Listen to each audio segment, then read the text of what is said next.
भारताचा नागरिक होणं, असणं, राहणं हा अभिमानाचा मुद्दा आहे. पण आता एक नवा मुद्दा उपस्थित झालाय की तुम्ही भारताचे नागरिक आहात हे सिद्ध कसं होणार?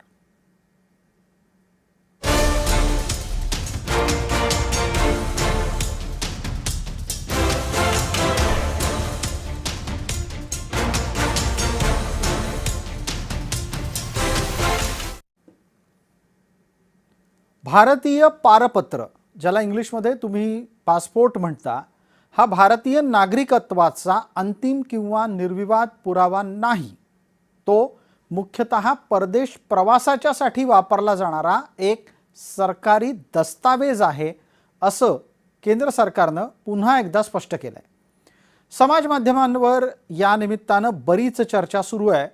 पासपोर्ट नागरिकत्वाशी संबंधित पडताळणी प्रक्रियेत सहाय्यक ठरू शकतो, मात्र तो स्वतःहून नागरिकत्वाचा अंतिम पुरावा मानला जाऊ शकत नाही, असं परराष्ट्र मंत्रालयानं म्हटलंय. सरकारच्या मते ही भूमिका नवीन नाही. अनेक दशकांपासून कायद्यात आणि न्यायालयीन निर्णयांमध्ये ही भूमिका स्पष्ट करण्यात आलेली आहे. त्याचबरोबर आधार कार्ड, मतदार ओळखपत्र, पॅन कार्ड किंवा ड्रायव्हिंग लायसन्स ही कागदपत्र सुद्धा नागरिकत्वाचा पुरावा मानली जात नाहीत.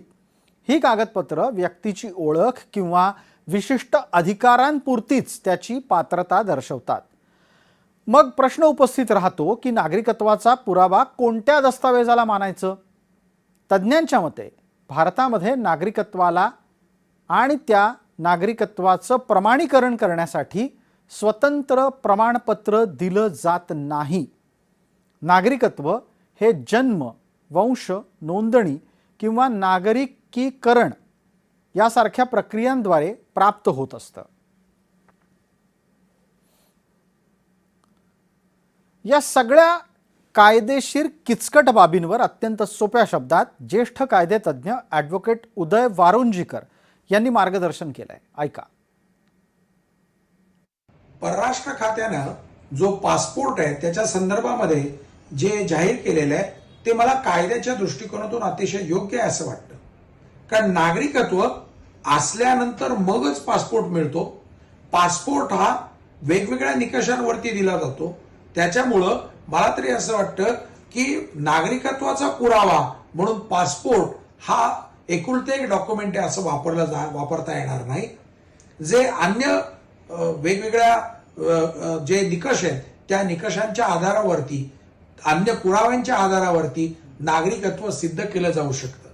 त्यामुळे कुठले कुठले कागद आहेत, कुठले कुठले दस्तऐवज असू शकतात, कुठले पुरावे असू शकतात, याच्यावरती आता चर्चा होणं अपेक्षित आहे. आणि यातून मग ठरेल की जे भारताच्या मध्ये आलेले खरेखुरे लोक आहेत, ज्यांना खरोखर पासपोर्ट मिळालेला आहे, ते हे भारताचे नागरिक आहेत का नाही आहे. कारण जर घुसखोर असतील तर घुसखोरांना बाहेर काढण्यासाठी याचा दुरुपयोग होतोय का काय, या मुद्द्याबद्दल आपल्याला चर्चा करणं आवश्यक आहे.